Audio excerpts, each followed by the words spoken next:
Nesse vídeo a gente vai conversar um pouquinho sobre o impacto da caminhada versus o impacto da corrida, principalmente para quem treina musculação. E para isso a gente vai assistir um vídeo juntos do Paulo Musi e eu vou comentar um pouquinho sobre a minha opinião a respeito daquilo que ele está falando. Quem viu o vídeo que eu postei no começo dessa semana, fazendo meu desabafo, minha revolta com a internet, viu que eu mencionei que durante muito tempo eu tive vários ídolos na internet que eu escutava cegamente o que eles falavam e pronto, para mim aquilo era a palavra final e o que eles falavam para mim era verdadeiro. Com o tempo eu aprendi que não pode ser assim. E Paulo Musi era um desses caras. O que eu escutasse saindo da boca dele, olha, para mim era verdade escrita em pedra. Ainda é um cara que eu admiro muito pela pessoa que é, pela forma como ele parece ser um excelente pai, um excelente marido. É um cara bem centrado, enfim, com relação às atitudes, está sempre produzindo conteúdo e tal. Inclusive, até recentemente saiu uma história aí que ele está em depressão, emagreceu muito, está sem treinar direito, ficou sem fazer dieta e tal, mas aí, enfim, né? Eu queria, assim, fazer só alguns comentários adicionais, porque eu tô pegando um corte de uma live, então esse corte tem 5 minutos, não tem como ele abordar tudo possível sobre o assunto em 5 minutos, obviamente. Né? Se eu fosse sentar para conversar com ele, eu tenho certeza que ele tenho certeza, assim, não, né? Eu imagino que ele teria entendimento sobre as coisas que eu gostaria de comentar a respeito do que ele está falando nesse vídeo, né? Mas sem mais delongas, vamos lá dar uma olhada, porque é um conteúdo maneiro para a gente conversar um pouquinho sobre, principalmente para quem treina. Vamos lá.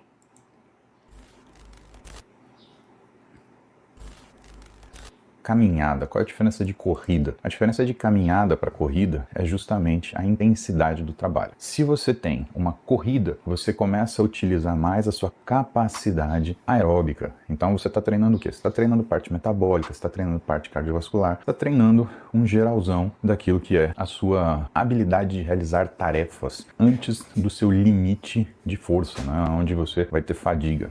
E a caminhada? A caminhada, Clotilde, ela acaba trabalhando melhor a musculatura. Principalmente se você caminha em subidas, se você tem esforços assim. Então, do ponto de vista de treinamento, né, existe uma coisa que a gente chama de especificidade. Como que isso funciona? O que funciona é porque você fala assim, mas se eu tinha que fazer aeróbico, eu tinha que fazer correndo. Tudo bem, se você for treinar para correr, você vai conseguir correr melhor. Mas e se você caminhar? Você vai gastar caloria também. Por conta da intensidade, a caminhada ela acaba privilegiando mais a gordura do que o uso de glicogênio, o uso de glicose que a gente tem estocada no músculo. Perfeito. Aqui eu já preciso parar um pouquinho para comentar um pouco sobre algumas coisas. Caminhada gasta caloria também, perfeito, porém não tanto quanto qualquer outra atividade física que seja mais intensa. Se você vai correr ou até mesmo pedalar, fazer um elíptico, uma bike, qualquer coisa, escada, e que você mantenha uma frequência de batimentos mais elevada do que normalmente você manteria numa caminhada, é óbvio que você vai gastar mais calorias nessa outra atividade mais intensa, certo? Com relação ao glicogênio, ele está certo, completamente certo. O que acontece? O principal combustível que a gente tem na musculação é o glicogênio muscular, é o carboidrato que está estocado nos teus músculos. Se você faz uma atividade de intensidade moderada para alta, você vai ter mais gasto de glicogênio, enquanto uma atividade mais moderada para baixa, como a caminhada, por exemplo, você vai ter sim aquela faixa de maior queima de gordura como fonte de energia. Porém, aqui entra o detalhe. Queimar mais gordura no exercício não significa queimar mais gordura no final do dia. Porque no final do dia, o que vai determinar se o seu corpo vai queimar mais gordura ou não, não é o tanto de gordura que foi usada no exercício, mas sim a taxa total final de oxidação de gordura versus estoque e armazenamento de gordura. Então, ou seja, em outras palavras, quanto maior o seu déficit calórico, maior a quantidade de gordura que você pode utilizar da sua reserva. Então, nem sempre, por mais que a caminhada você possa queimar, vamos supor que você queima 30 calorias de gordura na sua caminhada. Você pode muito bem repor aquelas 30 calorias de gordura que você queimou na caminhada com a sua alimentação, principalmente se não houver um déficit calórico suficiente para manter essa queima. Porque o nosso corpo está em constante reposição, constante troca. sai coisa, entra coisa. Sempre assim. Músculo. Queima músculo, cria músculo. Gordura. Queima gordura, cria gordura. Glicogênio. Queima glicogênio, cria glicogênio. Então a gente tem que tomar muito cuidado com essa ideia de queimar mais gordura em determinadas atividades físicas, porque isso não determina se a gente vai de fato perder mais gordura no final do dia, tá? E aí uma atividade que gasta mais calorias, de repente, para algumas pessoas, pode ser que funcione melhor. Porque, vamos supor, a pessoa se sente mais animada quando está correndo, na caminhada ela sente mais uma monotonia e tal. Então tem que avaliar cada caso, né? Óbvio, por isso que eu até comentei no começo que assim, a gente ia falar aqui sobre um corte de 5 minutos, né? Não tem como ele pegar em 5 minutos e falar tudo que qualquer pessoa de qualquer perfil vai fazer, o que é melhor, o que é pior. Então a gente tem que ter o pé no chão nisso, né? Eu só estou tentando aqui adicionar coisas ao que o Paulo Musi está falando, né? E eu acho que isso é muito importante da gente colocar o pé no chão e entender que queimar mais gordura não significa perder mais gordura, mas que também você tem que pensar na ótica de o que eu posso fazer daquela eficiência de tempo, né? O que eu posso fazer para queimar o máximo de calorias possível no menor tempo, se eu quero emagrecer o máximo possível. Se você quer priorizar sua musculação, priorizar seu treino, acho que é muito interessante você pensar na possibilidade de fazer um aeróbico de baixa intensidade para ajudar na saúde cardiovascular, ajudar na queima de calorias, sem comprometer o seu rendimento no treino. Porque se você faz uma atividade de baixa ou moderada intensidade, você vai preservar mais o seu glicogênio, porque você vai usar mais gordura como fonte de energia. E o glicogênio, já que é o principal combustível no treino de musculação, esse aeróbico faz com que você não prejudique muito o seu rendimento na academia. Por isso que você vai ver a maioria dos fisiculturistas não estão correndo, eles estão caminhando, justamente porque o foco deles não é o cardio, o foco deles é a musculação. O cardio é um mero acessório para ajudar a queimar mais calorias, para ajudar a romper barreiras no rendimento esportivo, no déficit calórico, porque chega um ponto também que para esses caras que não dá para você apertar mais a dieta. Você tem que adicionar gasto, você não pode diminuir comida, né? Então é isso que eu queria adicionar um pouquinho aqui até agora o que ele falou. Vamos lá. E isso é muito interessante, por exemplo, para quem faz musculação. Quando o sujeito faz musculação, ele está com um físico muito elaborado, ele está com um percentual de gordura muito baixinho, isso quer dizer que se ele entrar naquilo que é a alta intensidade, ele vai depletar músculo. Agora vamos fazer outra situação.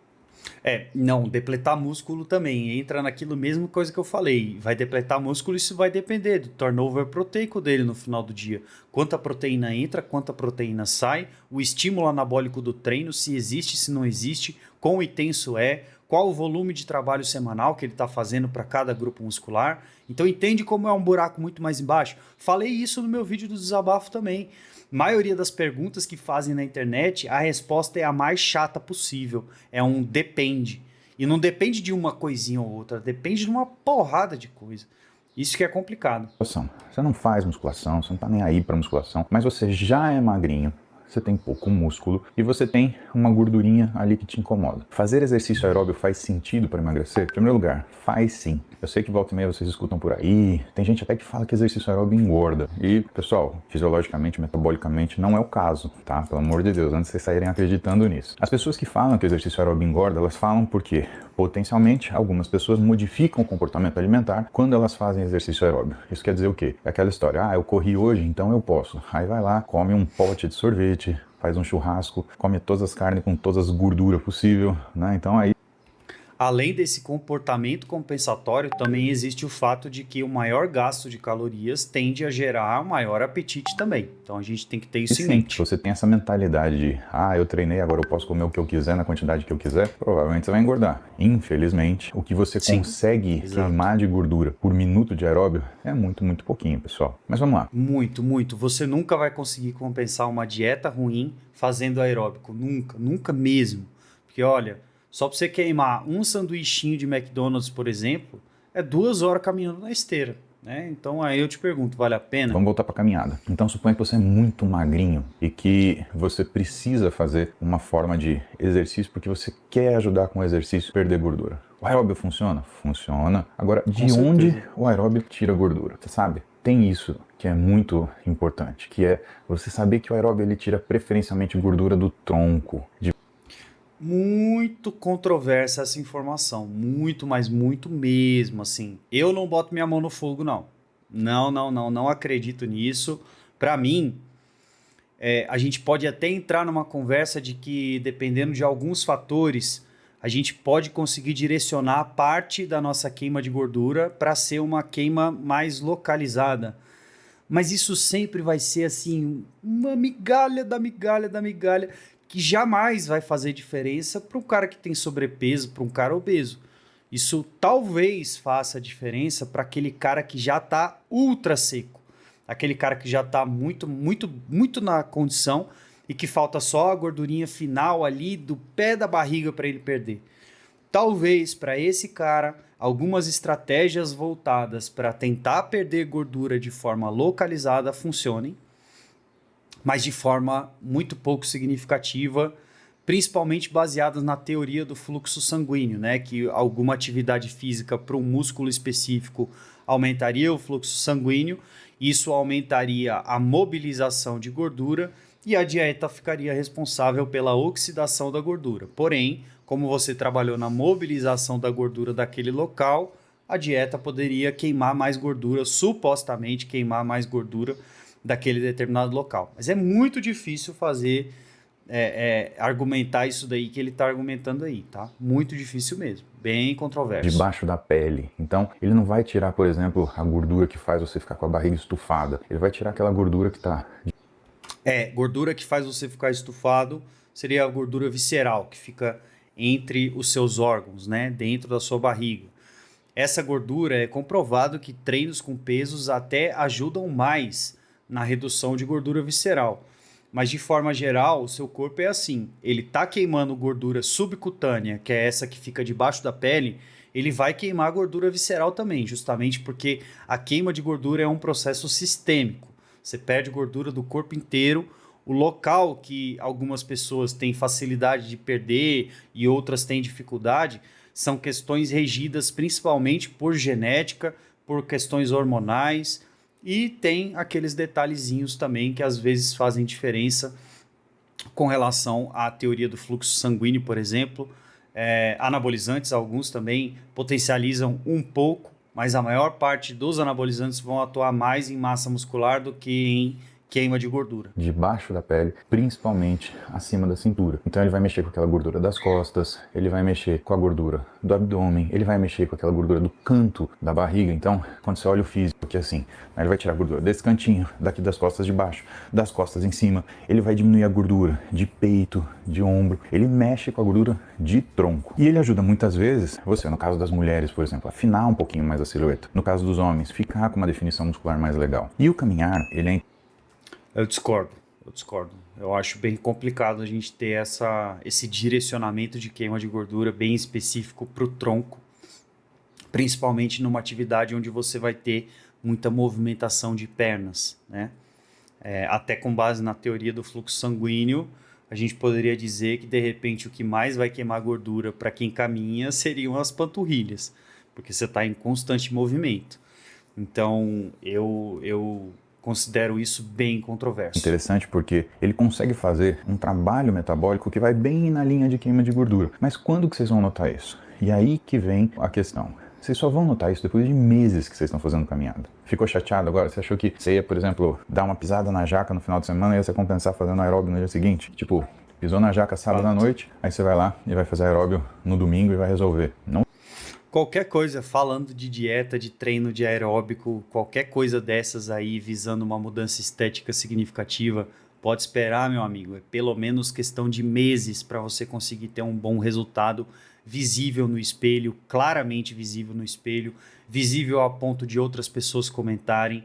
Claro, uma semana você já consegue dar uma desinchada boa, mas você não vai perder muita gordura em uma semana por questões de limitação fisiológica do corpo humano. O corpo humano não consegue nem queimar, nem armazenar muita gordura em pouco tempo. Então não importa o nível de restrição que você faça. Se você perdeu 10 quilos em uma semana, sinto muito te dizer, mas 80%, 60%, dependendo do seu peso, claro, uma boa parte desse peso perdido em pouco tempo, você pode ter certeza que não é gordura. Não vai. O que vai resolver? Quando ele é um hábito, ele resolve isso, né? E a caminhada, né, como hábito, ela é muito legal, porque meio que ela condiciona o seu metabolismo a conseguir queimar gordura preferencialmente. Existe essa questão da eficiência metabólica, né? De você treinar o seu metabolismo a usar mais gordura como fonte de energia, você ter uma geração de energia mais eficiente pelo aumento da eficiência mitocondrial. Existe isso mesmo, de fato, tá? Agora, é uma coisa que vai levar muito tempo para você construir no seu organismo. Então, eu não contaria muito com isso como principal responsável pelo emagrecimento. De fato, se você não botar dieta na equação aí, essa conta nunca vai fechar, nunca. Não importa, você pode pensar em queima de gordura localizada por causa de XYZ, aumento de eficiência mitocondrial por causa de XYZ, anabolizante. Não, se não tiver dieta, esquece. Esquece mesmo, assim, mas esquece mesmo. Isso daí é uma coisa muito específica. Então é isso, tem que ter constância, tem que ter rotina. Constância. E aí a coisa funciona. É isso. Aí, assino embaixo. Quer assistir outro vídeo falando sobre emagrecimento, como facilitar o emagrecimento? Clica aqui, porque esse vídeo vai te explicar como que você vai remover os obstáculos mais bobos da tua frente para tornar o emagrecimento um processo inevitável. Clica aí e eu te vejo lá.